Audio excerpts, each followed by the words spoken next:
স্বাগতম সবাইকে English literature বিডিতে। Video শুরুতেই সবাই আমার সালাম গ্রহণ করবেন। আসসালামু আলাইকুম। আমি সাদ্দাম হোসেন রয়েছি আপনাদের সাথে। তো আজকের এ পর্বে আমি 18তম শিক্ষক নিবন্ধন পরীক্ষার জন্য আমার চ্যানেলের পক্ষ থেকে যেই সাজেশনটা দেওয়া হয়েছে সেই বিষয় নিয়ে আলোচনা করব।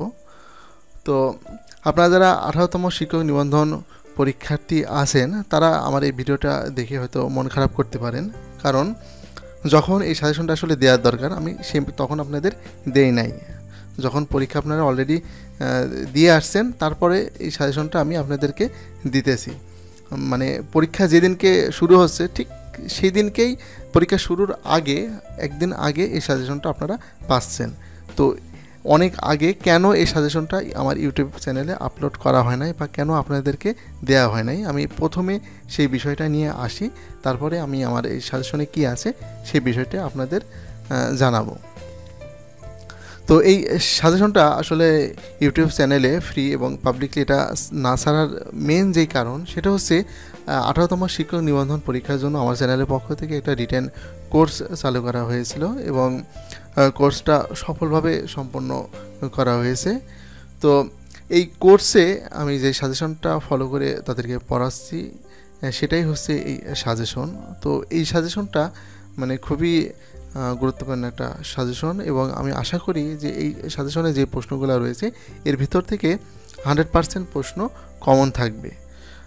তো এটা আমার বিশ্বাস। তো এই বিশ্বাস নিয়েই কিন্তু আমি এই কোর্সটা করাচ্ছি এবং তাদেরকে এই সাজেশনটা ধরেই পড়াচ্ছি। এখন বিষয় হচ্ছে এই সাজেশনটা যদি আমি ফ্রিলি আমার ইউটিউবে দিয়ে দিই তাহলে যারা এতগুলো টাকা খরচ করে যারা কোর্স করতেছে তাহলে তাদের কোর্স করে কী লাভ? তারা তো প্রশ্ন তো ইউটিউবে পেয়েই যাবে। তো যেহেতু তারা টাকা খরচ করে কোর্স করতেছে সেহেতু তারা অবশ্যই এখানে তাদের লাভ থাকতে হবে, যার কারণেই আমি আমার এই সাজেশনটা আমার ইউটিউব চ্যানেলে ফ্রি আমি আপলোড করি নাই। আমি বিগত 17তম পরীক্ষাতে একটা সাজেশন দিয়েছিলাম এবং সেটা সম্পূর্ণ ফ্রি ছিল। তো এই সাজেশন থেকে 100% প্রশ্ন কিন্তু কমন এসেছিল। আপনারা চাইলে সেই ভিডিওটা দেখে আসতে পারেন, যে ইউটিউবে সার্চ করলে কিন্তু 17তম পরীক্ষার জন্য যে সাজেশনটা সার্চ করলেই আমার ভিডিওটা পাবেন, ওখান থেকে দেখবেন। তো আমি বিশ্বাস করি যে 18তম পরীক্ষাতেও আমার এই যে সাজেশনটা রয়েছে এই সাজেশন থেকে 100% প্রশ্ন কমন থাকবে। তো এখন এই ভিডিওটা বা এই সাজেশনটা এখন এই চ্যানেলে আপলোড করার কারণ হচ্ছে এটাই যে আপনারা যারা পরীক্ষা দিয়ে আসছেন, দিয়ে আসার পরে আপনারা যখন দেখবেন যে না এই চ্যানেলে যে সাজেশনটা দেওয়া হয়েছে এখান থেকে মানে মোস্ট অফ দ্য কোশ্চেন এখান থেকে কমন আসে, এই বিষয়টা আপনারা দেখবেন এবং এই চ্যানেলের প্রতি একটা বিশ্বাস বা আস্থা আপনারা পাবেন। বা আমি যেই সাজেশনটা দিচ্ছি এই সাজেশনটার যে একটা গুরুত্ব রয়েছে বা এটার যে একটা ডিমান্ড রয়েছে বা এটা যে চাইলেই ফ্রি পাওয়া যায় না এই বিষয়ে আপনাদের একটা ভালো একটা ধারণা হবে।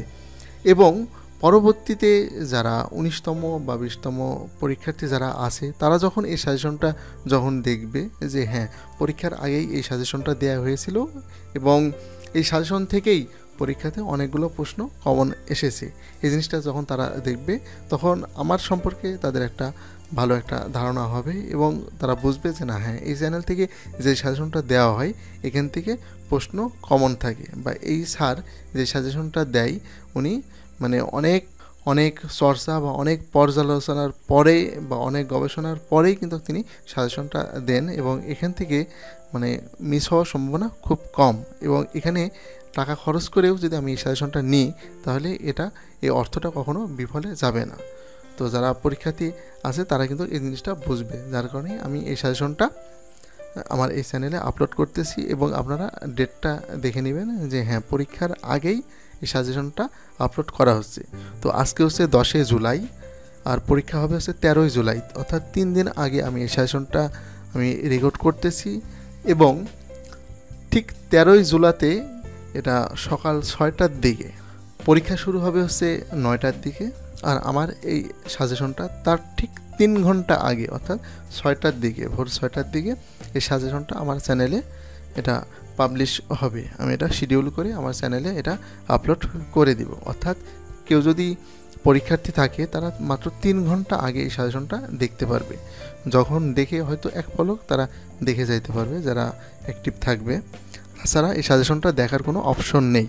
আর এই এমন আসলে লুকোচুরি বা এমন লুকায় রাখা বা সবার আড়ালে রাখার একটাই কারণ এখানে আমি কোর্স করাচ্ছি এবং এই কোর্সে যারা ভর্তি হয়েছে কেবলমাত্র তাদের মুখের দিকে তাকায়ে, তাদের ভালোর দিকে তাকায়ে এই সাজেশনটা মানে বাইরে সবার কাছে উন্মুক্ত করা হচ্ছে না। কারণ যদি আমি পাবলিকলি এভাবে ছেড়ে দিই তাহলে এখানে কম্পিটিশন বেশি হয়ে যাবে, যারা কোর্স করতেছে এরা ক্ষতিগ্রস্ত হবে, যার কারণেই এই সাজেশনটা এভাবে দেওয়া। তো যাই হোক, এখন আমরা দেখব এখানে কি কি সাজেশনে আমার রয়েছে এবং এটা কিভাবে পড়তে হবে, বা এখানে প্রশ্ন অনেকগুলো থাকলেও এখান থেকে কোন প্রশ্নগুলো গুরুত্বপূর্ণ সেই বিষয়গুলো আমি এখানে দিয়ে দিচ্ছি। তো এখানে দেখেন হিস্টোরি অফ ইংলিশ লিটারেচারে এখানে 5টা এজ রয়েছে, 5টা এজের মধ্যে টোটাল 18টা প্রশ্ন রয়েছে। এখানে রিনেসান্স পিরিয়ডে আছে 6টা আর বাকিগুলানে আছে 3টা করে। এখন অনেকে দেখে মনে করতে পারে যে এখানে 18টা প্রশ্ন অনেক বেশি হয়ে যায়। হ্যাঁ, 18টা প্রশ্ন আসলেই অনেক বেশি হয়ে যায়। তো তাদের জন্য আমি বলতেছি যে রিনেসান্স পিরিয়ড আর রোমান্টিক পিরিয়ড, এই দুইটা পিরিয়ড যদি কেউ পড়ে, রিনেসান্স এই রোমান্টিক আর হচ্ছে এই রিনেসান্স, এই দুইটা পিরিয়ড কেউ যদি ভালো মতো পড়ে এখান থেকে আশা করি 2টা প্রশ্ন কমন পাবে। আর এর সাথে জুড়ে দিতে হবে নিও ক্লাসিক্যাল, তাহলে এখান থেকে তাহলে আর প্রশ্ন মানে 2টা আর মিস যাবে না, অর্থাৎ রিনেসান্স, নিও ক্লাসিক্যাল, রোমান্টিক, এই 3টা এজ যদি কেউ পড়ে এখান থেকে সে 100% 2টা প্রশ্ন কমন পাবে এবং কপাল ভালো থাকলে 3টা প্রশ্নও কমন পেয়ে যেতে পারে। তাহলে কিন্তু আমি এখানে প্রশ্ন কিন্তু আপনাদের কমাই দিলাম। তাহলে আপনি যখন পড়বেন তখন আগে কী করতে হবে, রোমান্টিক পিরিয়ড পড়তে হবে, তারপর রিনেসান্স পিরিয়ড পড়তে হবে, তারপর নিও ক্লাসিক্যাল পিরিয়ড পড়বেন। তাহলে দেখবেন যে আপনার প্রথমে 2টা প্রশ্ন কনফার্ম হবে, তারপরে এই 2টা প্রশ্নকে আরও 100% কনফার্ম করার জন্য এই নিও ক্লাসিক্যালটা যোগ করলে সেখানে আপনি নিশ্চিত থাকছেন যে হ্যাঁ 2টা প্রশ্ন পাবোই, এবং কপাল ভালো থাকলে 3টাও পেতে পারেন। আর ভিক্টোরিয়ান আর এই মডার্ন এই 2টা পড়লে এখান থেকে আর একটা প্রশ্ন পাবেন। তার মানে এখানে প্রশ্নগুলো আপনাকে সহজ করে দিলাম এবং এখান থেকে আপনি 4টা প্রশ্নে 100% পেয়ে গেলেন। এবার আসি ইন্ডিভিজুয়াল অথার। এখানে দেখেন 14টা প্রশ্ন দেওয়া আছে। এখানে শেক্সপিয়ার বাদে 14টা প্রশ্ন, 14টা না আসলে 13টা প্রশ্ন দেওয়া আছে শেক্সপিয়ার বাদে। এই 13টা যদি প্রশ্ন পড়েন আপনি এখান থেকে 3টা প্রশ্ন কমন পাবেন, 3টা প্রশ্ন এখান থেকে কমন পাবেন। এবং এখানে আমার কোর্সে যারা পড়তেছে তাদের শেখানো হয়েছে যে একটা প্রশ্ন ঠিক হুবহু এটা না আসলেও অন্যভাবে আসলেও কীভাবে সেটা লিখতে হবে সেই জিনিসটাও একটা থেকে আরেকটা লেখা যায়, সেই জিনিসটাও কিন্তু তাদেরকে শিখাই দেওয়া হয়েছে। তো এখান থেকে 3টা প্রশ্ন কিন্তু মিস যাবে না এই 13টা প্রশ্ন থেকে। আর উইলিয়াম শেক্সপিয়ারের জন্য আমি আমার সবশেষে এখানে দিয়ে দিয়েছি কিছু প্রশ্ন, যেগুলো এখানে উইলিয়াম শেক্সপিয়ার পড়লে এখান থেকে একটা প্রশ্ন কমন পাওয়া যাবে। এখানে টোটাল 5, 10, 12টা প্রশ্ন রয়েছে। এই 12টা প্রশ্ন পড়লে এখানে একটা প্রশ্ন পাবেন। এই কারণে উইলিয়াম শেক্সপিয়ারকে আলাদা করে রেখেছি যে এটা সর্বশেষে পড়তে হবে, কারণ উইলিয়াম শেক্সপিয়ার ছাড়াও আপনি কিন্তু 3টা প্রশ্ন কমন পাচ্ছেন। এবং এখানে কিন্তু একটা কোশ্চেন অ্যানালাইসিস দেওয়া আছে এবং এখানে বলে দেওয়া আছে যে আপনি কোনটা পড়লে এখান থেকে 100% কমন পাবেন। অর্থাৎ এখানে কিন্তু আপনার সিলেবাসটা কিন্তু খুব শর্ট করে দেওয়া হয়েছে, ওটা দেখলে আপনি বুঝতে পারবেন। আর তারপরে দেখি আমরা হচ্ছে লিটারারি টার্ম। তো লিটারারি টার্ম এই যে ইলিজি আর স্যাটায়ার একদম সর্বশেষে যেটা আছে, এই 2টা বাদে আমি ফার্স্টে কিন্তু 10টা দিয়েছিলাম, পরবর্তীতে অনেকের রিকোয়েস্টে আরও 2টা বাড়ানো হয়েছে, টোটাল 12টা। এই 12টা পড়লে এখান থেকে আপনি এমন হতে পারে 8টাও কমন চলে আসতে পারে এই 12টার ভিতরে। তো এই ছিল মূলত হচ্ছে সাজেশন। আর ফিগার অফ স্পিচের জন্য আমার বই রয়েছে, যদিও এখানে ফেসবুকের কথা উল্লেখ করে দিয়েছি, তারপরেও এটা আমার খুব সহজ সাবলীল ভাষায় বাংলা অর্থসহ একটা বই রয়েছে, আমি সেই বই ধরে পড়াচ্ছি। আর সামারিটা আসলে কমন পাওয়া যাবে এরকম আশাটা করাটা বোকামি, সামারিটা কমন পড়ে না, এটা অনেক সময় পড়ে অনেক সময় পড়ে না, এজন্য এটা ফ্রি হ্যান্ড রাইটিংয়ের একটা ব্যাপার থাকে, সেই জিনিসটা আপনাকে দক্ষতা অর্জন করতে হবে। আর লেটার এখানে 10টা দেওয়া আছে, আশা করি এই 10টা এখান থেকেই আপনি কমন পাবেন। আর চেঞ্জিং যে ওয়ার্ড আর কমপ্লিটিং সেন্টেন্স এই বিষয়টাও ঠিক সামারির মতোই হয়ে গেল, এই বিষয়টাও এখানে বলে দেওয়া আছে। তো এই ছিল মূলত আমার হচ্ছে 18তম নিবন্ধন পরীক্ষার যে সাজেশন, সেই সাজেশনটা।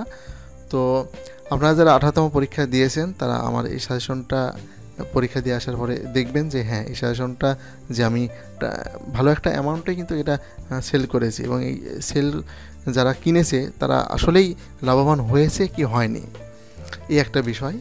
আর যারা 19তম পরীক্ষার্থী আছেন তারা যদি দেখে থাকেন তাহলে দেখবেন যে হ্যাঁ আমার এই সাজেশনটা থেকে কতটা প্রশ্ন কমন এসেছে।